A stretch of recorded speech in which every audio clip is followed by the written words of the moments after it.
آقا سلام علیکم. عرض کنم ما خیال میکردیم که این معجزات و برکاتی که خداوند نازل میکنه فقط در میهن عزیز اسلامی ما است که نهادینه میشه، نگو در آخن آلمان.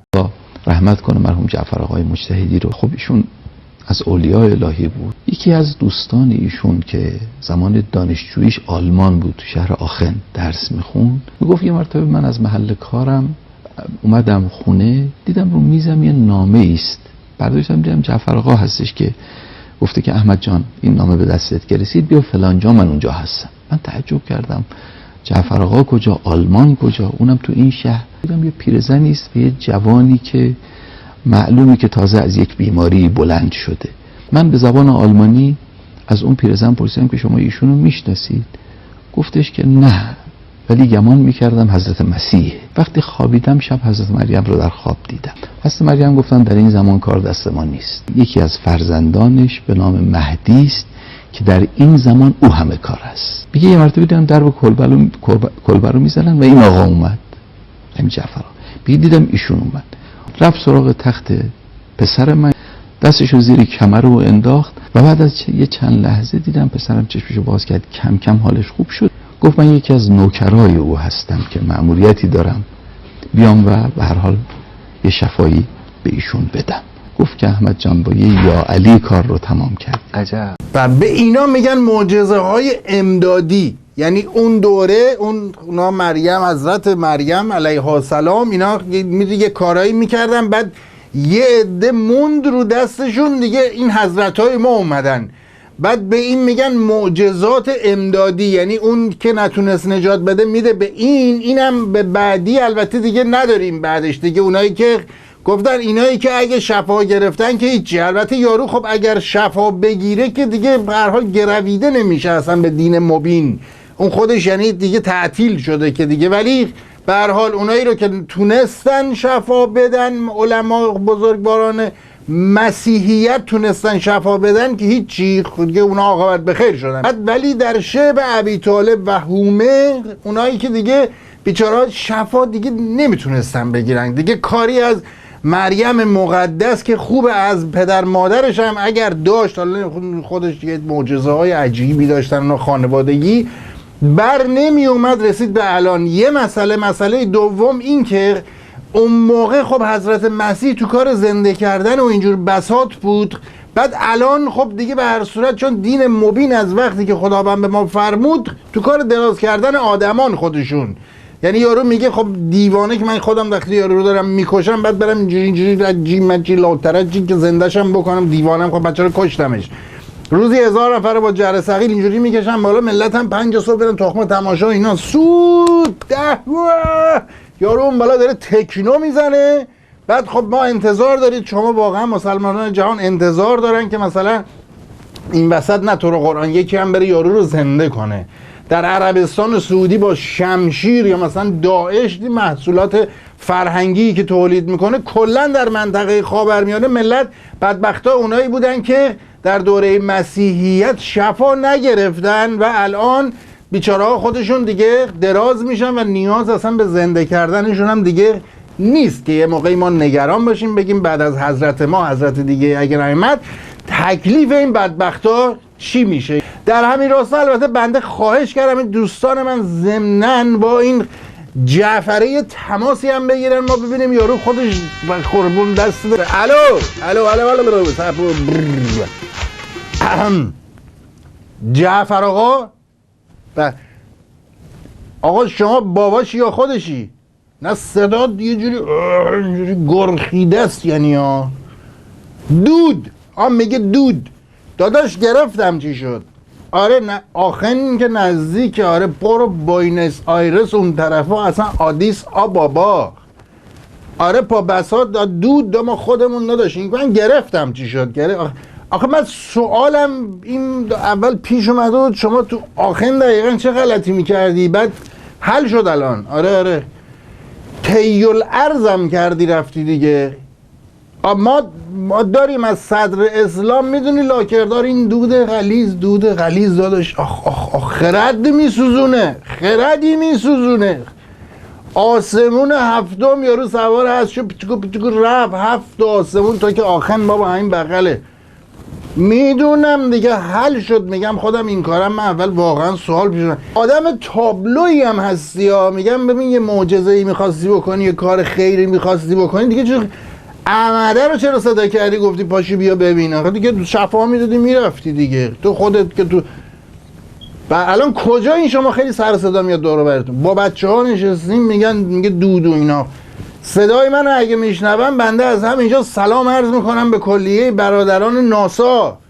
بله در واحد شبه ابی طالب ناسا. بله همه فضانورد، همه تیل عرض میکنن، شفا میدن، توپ. آره داداش بزن حل شد من مشکلم. فقط میگم تابلو بازی در آوردی اونجا یه جورایی، شفا رو دادی و اینا. بعد ببین ما این اسم شما میگی با یه یا علی یارو مگه حنجرش مگه چی نبود؟ چرا زیر کمرشو گرفتی شما؟ اون میگه اصلا اسلام یه خمو میگیره. نه اونم حل شد. من دقت نمی کنم. درست کمر رو گرفتی فقط دیگه. او یارو رو بالا شفا نداده باشی، از پایین مرخصی و شده ها. بعد میگم شما الان مردی دیگه جسارتاً. آره دیگه. نه آخه میگم این معجزات خیلی یارو زنده باشه که خب راجبش حرف نمیزنن. راجب یکی عموما حرف میزنن که اصلا نیست دیگه، اصلا نمیشه بگن اینا این بود که مرده. آره خدا رحمتت کنه. بعد یه نکته دیگه هم اینه که این معجزات و شفا میدادین و اینجوری بساط اینا لاکردار. ببین الان وقتی تکنولوژی یه جور شدن، گوشیایی که مثلا اینا که میسازن افیها خالدون ملت این فیلم میگیره، عکس هم میگیره، فیلم هم میگیره. بعد از وقتی که اینا اختراع شده تا الان هیچ معجزه‌ای دیگه اتفاق نیفتاده. یعنی ما معجزه‌ای که بشه ازش عکس گرفت نداریم متاسفانه. معجزه ها همش مال قبل از اختراع اینا بود که آره اینا رو هم دشمن. تو دودتو بگیر، میگم دودتو بگیر اونجا، فقط موضوع فیلم کسی ازت نگیره. بعد یکی فقط کوچیک بگم، ببینین تیل عرض شما استادت کی بود؟ میگه آیت الله بهجت.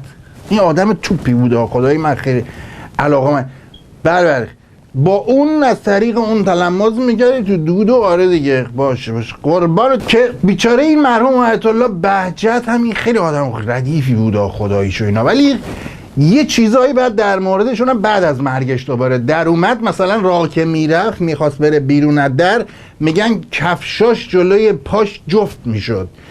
بعدن بین علما اختلاف پیش اومد، گفتن آیت الله بهجت خواستن کفش ای پوشید، اون با دمپایی گالش اینو خش اینجوری، گفتن همون هرچی بود اون جفت میشد و اینا. بعد خودش که بیچاره دار فانی رفت بالا تشریف بردن اینا، پسرش یه دفعه یه نقل قول هایی کرد، ما این وسط فهمیدیم در سوگ آن حضرت مردم آرژانتین سوختند. مردم آرژانتین رو خط اگر زحمت بکشی قربان دست سلام علیکم. بله آقا فارسی حرف بزن بفهمید. من شما سوختی رفت آخه ما خودمون نسوختیم. آیت الله بهجت میگن بله شما تو آرژانتین حالا چرا سوختی این وسط؟ میگه اینو تیل ارزی دیگه. با من اصلا نمیتونم این سوالات چیه حله. ببین یه باری هم ما خودمون اون اوائل و اینا بعد از ظهور انقلاب اسلامی ما توی این آرژانتین شما یه بار یه جایی رو ترکوندیم، یه عده سوختن. شما احیانا اونجا نبودی؟ بعد یه فکر کنید در سوگ آیت الله بهجت آره یه انفجار کوچیکی با این اسرائیل یه ساختمونی رو آره آوردیم پایین و یه عده سوختن. البته اون موقع آیت الله بهجت زنده بود بیچاره، ولی خب پیشاپی شما رفتین پیشواز شد سوختین.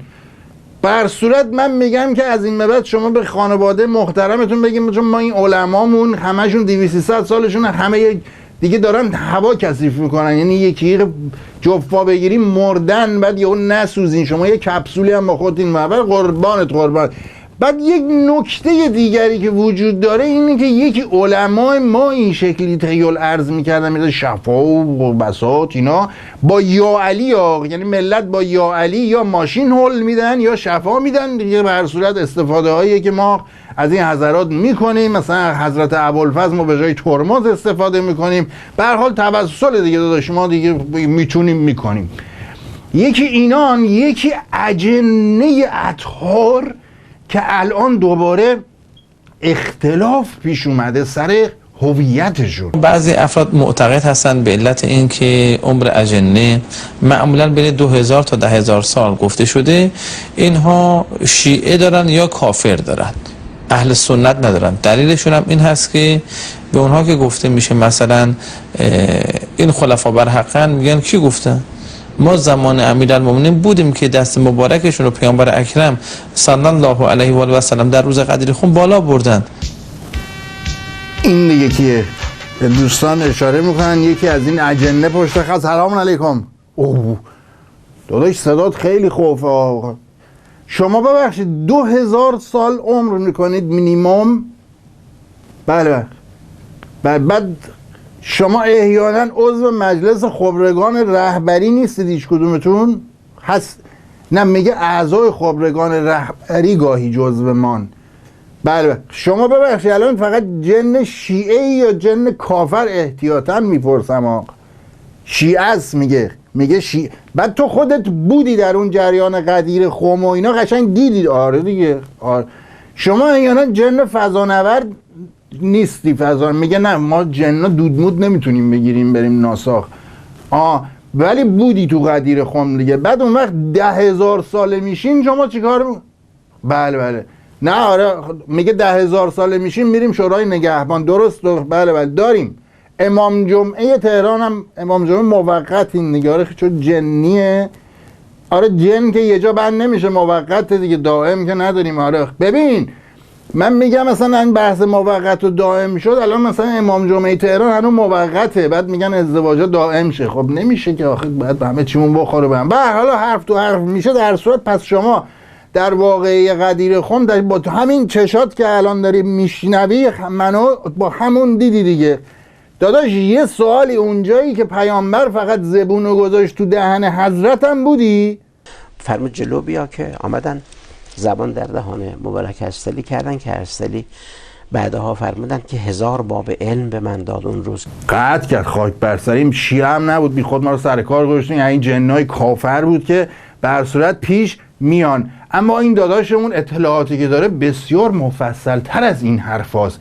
ایشون متوجه شده در مورد بوی نمازگزار. در روایت داریم که وقتی جماعتی خونده میشه یه فرشته میادش، اول امام جماعت رو بو میکنه. این مهمه. اگر قبول باشه نمازش، نه صحیح ها، صحیح که قبول، برمیگرده تمام به برکت امام قبول میکنه.